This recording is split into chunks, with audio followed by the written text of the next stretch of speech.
semuanya, selamat pagi. Bagaimana kabar kalian di rumah hari ini? Masih tetap sehat? Oke, nah anak-anak, hari ini kita akan masuk ke tema 5, subtema 1, yaitu tentang pahlawanku. Nah, subtema 1 ini membahas tentang perjuangan para pahlawan. Nah, di pembelajaran 1 kita akan melihat bagaimana perjuangan para pahlawan. Tapi sebelumnya, seperti biasa ya, kita akan membukanya dengan doa. Nah, perhatikan di sini Ibu Guru sudah siapkan teks doa Bapa kami dan kita akan berdoa bersama-sama. Ibu Guru berdoa di sekolah dan kalian berdoa di rumah. Mari kita angkat tanda kemenangan kita dalam nama Bapa dan Putra dan Roh Kudus. Amin. Bapa kami yang ada di surga, dimuliakanlah namamu, datanglah kerajaanmu, jadilah kehendakmu di atas bumi seperti di dalam surga. Berilah kami rezeki pada hari ini dan ampunilah kesalahan kami, seperti kami pun mengampuni yang bersalah pada kami. Dan jangan memasukkan kami ke dalam percobaan, tetapi bebaskanlah kami dari yang jahat. Amin. Dalam nama Bapa dan Putra dan Roh Kudus. Amin. Nah, anak-anak, langsung saja kita akan lihat materi pertama yang akan kita pelajari di tema 5 subtema 1 pembelajaran ke-1 atau pembelajaran yang pertama. Nah, di sini ada 3 materi. Yang pertama itu tentang teks non fiksi, kemudian peninggalan kerajaan masa Hindu, Buddha dan Islam, dan sifat-sifat cahaya. Nah, langsung saja kalian ambil buku tema ya, kemudian buku LKS-nya. Buku LKS tema 5, buka halaman 3 ya, itu subtema 1 tentang perjuangan para pahlawan. Nah, di situ kita akan membahas materi tentang teks non fiksi. Nah, apa itu teks non fiksi? Ada yang tahu? Nah, teks non-fiksi itu adalah karangan yang dibuat atas dasar fakta atau hal yang benar-benar terjadi dalam kehidupan sehari-hari. Nah, jadi yang termasuk ke dalam bagian karangan ya, atau bagian teks fiksi itu ada karangan yang dibuat atas dasar fakta ya, sesuatu yang benar-benar terjadi di dalam kehidupan nyata ya, yaitu di dalam kehidupan kita sehari-hari ya. Misalnya, siapa yang tahu faktanya? Misalnya kalian datang ke sekolah setiap hari, kalian belajar ya. Kalian mendengarkan penjelasan guru kalian ya, Bapak guru, kemudian kalian mengerjakan tugas yang mereka berikan. Nah, itu misalnya seperti itu contohnya. Tapi di sini teks non fiksi itu dia lebih ke karangan. Karangan itu dibuat atas dasar fakta atau hal yang benar terjadi dalam kehidupan sehari-hari. Kemudian ada juga yang disebut dengan non-fiksi. Nah, non-fiksi itu adalah sebuah karangan yang dihasilkan dalam bentuk cerita nyata dalam kehidupan sehari-hari yang dituliskan menjadi sebuah cerita. Nah, di sini di mana sebuah karangan tadi ya yang dihasilkan dalam bentuk cerita nyata, khususnya itu dalam kehidupan sehari-hari. Nah, nanti dia akan dituliskan menjadi sebuah cerita atau sebuah buku cerita. Nah, kemudian di sini ya anak-anak, untuk memperoleh informasi pada teks non-fiksi kita dapat membuat daftar pertanyaan dari teks tersebut. Nah, di sini kita bisa menggunakan kata tanya dalam membuat pertanyaan. Nah, di sini ada rumus 5W plus 1H. Ya, apa itu rumus 5W plus 1H? Nah, 5W itu terdiri dari what, where, when, why, dan how. Nah, itu adalah rumus yang bisa kita gunakan untuk membuat pertanyaan dari sebuah cerita yang sudah kita simak tadi. Nah, kemudian yang selanjutnya pada halaman 5 ya, kalian buka bukunya halaman 5, kita akan belajar tentang peninggalan kerajaan masa Hindu, Buddha, dan Islam. Nah, di sini ada yang disebut dengan dinamisme.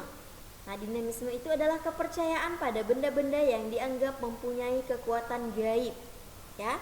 Nah, jadi di sini ya, dulu orang pada masa penjajahan mereka mempercayai adanya benda-benda yang dianggap mempunyai kekuatan gaib yang bisa membantu mereka, ya, ketika mereka ada masalah. Nah, mereka bisa apa? Bisa pergi ke benda-benda tersebut, bisa menggunakan benda-benda tersebut ya. Nah, benda-benda tersebut itu dipercayai oleh mereka ya bahwa benda-benda itu bisa atau mempunyai kekuatan gaib, yaitu dengan kata lain adalah dinamisme. Nah, kemudian selain itu ada yang namanya animisme. Animisme ini adalah kepercayaan pada roh-roh halus. Nah, di sini orang pada zaman dahulu ya, anak-anak pada masa penjajahan, mereka percaya kepada apa? Dua hal. Yang pertama dinamisme dan yang kedua itu adalah animisme. Nah, animisme ini dimana orang-orang percaya bahwa roh-roh halus itu ada. Roh-roh halus itu bisa membantu mereka menyelesaikan permasalahan mereka dalam kehidupannya. Ya, ini. Nah, kepercayaan tersebut itu berlangsung hingga agama Hindu dan Buddha itu masuk ke Indonesia melalui para pedagang Tiongkok dan India. Nah, jadi aliran ini ya masuk ke Indonesia melalui para pedagang Tiongkok dan India. Nah, di sini agama Hindu muncul ya di Indonesia pada akhir abad keempat.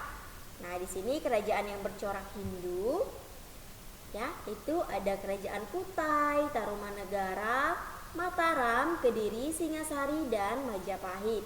Nah, nanti anak-anak bisa browsing di internet ya.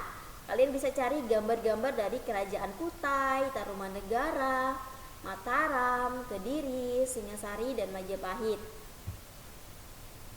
Nah, di sini Ibu punya contohnya. Ya, ini adalah peninggalan kerajaan Buddha di Indonesia.